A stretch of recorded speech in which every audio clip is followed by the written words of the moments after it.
भद्रवा फिर एक बार आग की चपेट में आ चुका है। अगर बात करें सर्वे ऑफ इंडिया की, तो उन्होंने 7 दिन के लिए कहा है कि सूखे के कारण आग लगने की संभावना ज्यादा बढ़ सकती है।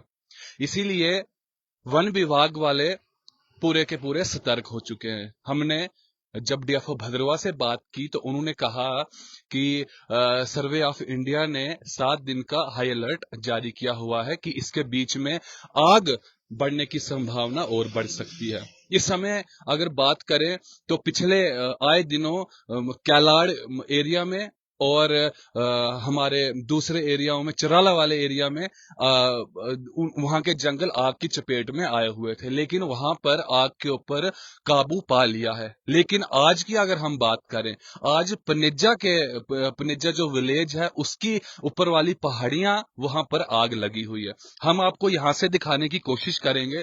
अगर मैं अपने सहयोगी से गुजारिश करता हूं कि जूम करके आपको दिखाएं।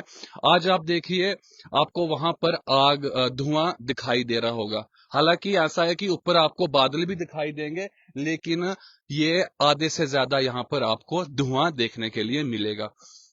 हमने जब डीएफओ भद्रवा से बात की तो उन्होंने कहा कि हमारे कर्मचारी इस समय आग बुझाने में वहां पर लगे हुए हैं और जल्दी ही हम इसके ऊपर काबू पा लेंगे। लेकिन आग की अगर हम बात करें तो आग कैसे लगती है, क्यों लगती है, उसके बारे में आपको थोड़ी सी बात बताऊंगा। आग इतना सूखा नहीं है इस समय कि आग अपने आप लगे। आग लगाने में कहीं ना कहीं हमारे लोगों का हाथ होता है, हमारे बुद्धिजीवी जो लोग हैं उनका हाथ होता है। ऐसा कहा जाता है कि इन लोगों का ऐसा मानना है कि अगर आग लगाई जाएगी तो नई घास जो आएगी वो अच्छे तरीके से उगेगी, अच्छी घास आएगी और काफी यानी कि उसके अंदर काफी पोषक तत्व होंगे उस घास में। तो इसलिए भी आग को लगाया जाता है। आग इसलिए भी लगाते हैं लोग जंगलों में कि जो कांटे वगैरह होते हैं वो जल जाते हैं। और कुछ ऐसे लोगों का कुछ ऐसा मानना है कि आग लगाने से बारिश होती है या बर्फ पड़ती है। तो ये बिल्कुल बिल्कुल गलत बात है। इसके ऊपर हमें ध्यान देना है। इस प्रकार से अगर हम आग लगाते जाएंगे जंगलों में तो जंगलों के प्राणी अपने, पिछले दिनों जब आपने देखा, आज से लगभग 1.5-2 महीने पहले जब भद्रवा के जंगलों में आग लगी थी तो कितनी सारी वीडियोस वायरल हो रही थी जिसमें कि जो हमारा यहाँ का स्टेट बर्ड है, उसके आपने देखा कि उस बच्चे और माँ जल चुकी है। कितने सारे जीव जंतु, सांप, कितने सारे उसमें उनको नुकसान पहुंचा है। कहीं ये भी देखा गया कि जंगलों वाले जितने भी जानवर हैं वो नीचे गांव की तरफ उन्होंने अपने रुख किए, क्योंकि जब आप जंगलों को जला देंगे तो वो कहां पर रहेंगे, वो तो शहर की तरफ आएंगे। आपने भालू देखे भद्रवा में घूमते हुए, यानी कि भद्रवा के नालठी और उस पीछे वाले एरिया में, क्योंकि जंगलों में आग लगी हुई थी तो जानवर तो फिर नीचे आएगा ना जब आप जंगलों में आग लगाएंगे। तो इसके ऊपर हमने ध्यान देना है। आग लगाने से ना ही अच्छी घास आती है और ना ही बारिश होती है कि धुआं होगा और धुएं के कारण बारिश होगी। ये हमने जब डीएफओ भद्रवा से बात की तो उन्होंने कहा कि आग लगाने के ये कारण है, लोगों के दिमाग में कुछ ऐसा चलता है, यहाँ के लोगों के दिमाग में। लेकिन ये बिल्कुल सरासर गलत है। इसके ऊपर ध्यान न दें, बल्कि अपने जंगलों को, इसके साथ आप सोचिए कितने देवदार के पेड़, जो छोटे पेड़ हैं वो जल जाते हैं। हालांकि इसमें बड़े पेड़ों को भी बड़ा नुकसान पहुंचता है, लेकिन जितनी छोटे पेड़ जो लगते हैं, जिसके कारण हमें शुद्ध वायु प्रदान होती है, उसका बड़ा नुकसान होता है। इस समय अगर हम बात करें, कल यहाँ पर कुंचोथ का त्योहार है जो गोरी तृतीया पे मनाया जाता है। हमारे बुजुर्ग ऐसा कहते थे कि इस दिन अवश्य बर्फबारी होती थी। ये एक टाइम था कि, क्योंकि वो पिछले बड़े सालों से एनालाइज कर रहे थे बुजुर्ग कि इस समय में बर्फ पड़ती थी भद्रवा में। लेकिन अगर आप भद्रवा की हालात इस समय देखें तो चारों तरफ आपको कहीं पर घाटी में तो बर्फ देखने के लिए नहीं मिलेगी। और जिस एरिया में इस समय आग लगी हुई है ना, यहाँ पर इस समय लगभग, अगर आप आज से 10 साल पीछे जाएं तो इस एरिया में लगभग इस समय में 8-10 फीट की बर्फ रहती थी। लेकिन इस समय आप देखिए बिल्कुल आपको नीचे वाले एरिया जितने हैं कहीं पर आपको बर्फ देखने के लिए नहीं मिलेगी।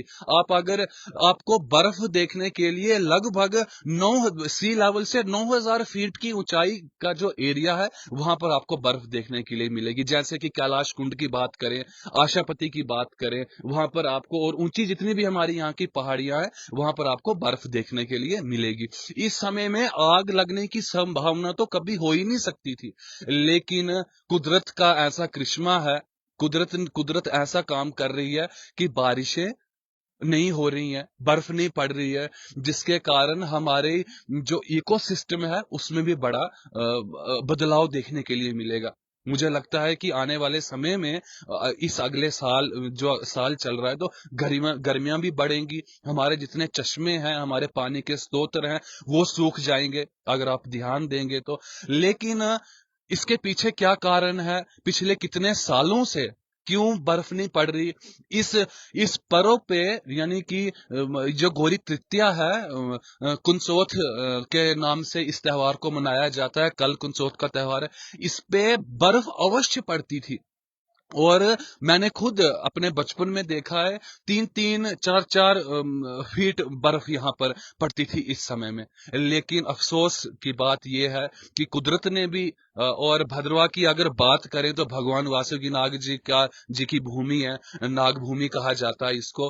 तो मुझे लगता है कि कहीं ना कहीं वो भी नाराज है, और वो नाराज भी इसलिए है क्योंकि हम लोगों के जो काम है ना वो भी कुछ हद तक बदल चुके हैं, तो इसके कारण ऊपर वाले ने भी हमसे नजरें हटा ली हैं। मैं आपको कहूं कि क्यों, क्योंकि हमने अपनी फसलों को लगाना छोड़ दिया।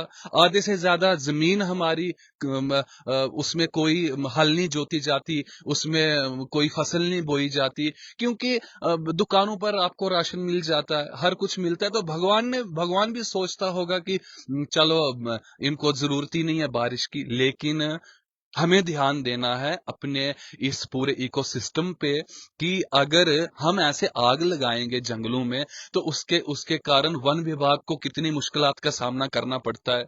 उसके कारण जितने जीव जंतु जंगलों में पलते हैं उनकी तरफ आप लोग ध्यान दीजिए।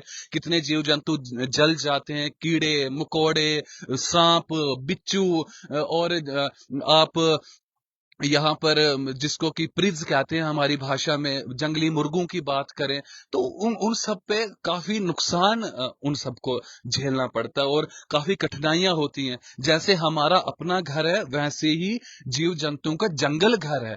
आप उनके घर में आग लगा रहे हैं, अगर आपके घर में कोई आग लगा दे तो आपको कैसा लगेगा? आप साइंस के हिसाब से चलें, आग लगाने से ना ही बारिश होती है और आग लगाने से ना ही नई घास अच्छी आती है। ये सिर्फ आपके दिमाग में एक वहम है, इस वहम को ना पाले। पिछले दिनों चिराला वाले एरिया में 3-4 दिन तक अलग अलग जगहों पर आग लगाई गई और वन विभाग ने बड़ी मेहनत के साथ उस आग को बुझाया। अगर आप कैलाड़ की बात करें, वहां पर आग पिछले 1-2 दिन में वहां पर आग लगी रही, वहां पर भी आग के ऊपर काबू पाया गया। लेकिन आज पुनेजा के गांव में आपको यहाँ से अभी अंधेरा भी हो चुका है, लेकिन आप देख पा रहे होंगे कि धुआं आपको यहाँ से देखने के लिए मिलेगा।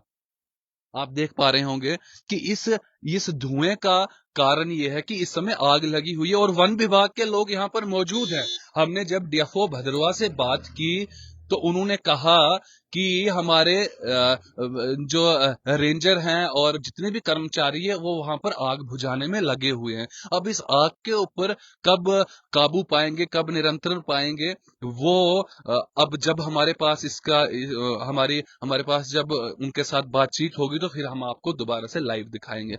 लेकिन इस समय मैंने आपको पहले कहा कि कल कुनसोथ का त्योहार है, तो यहाँ पर बर्फ वाला एरिया है, पहाड़ी एरिया है, तो इस समय में आग अपने आप नहीं लग सकती। ये हमारे लोगों का काम है, इसके ऊपर ध्यान दें, आग ना लगाएं।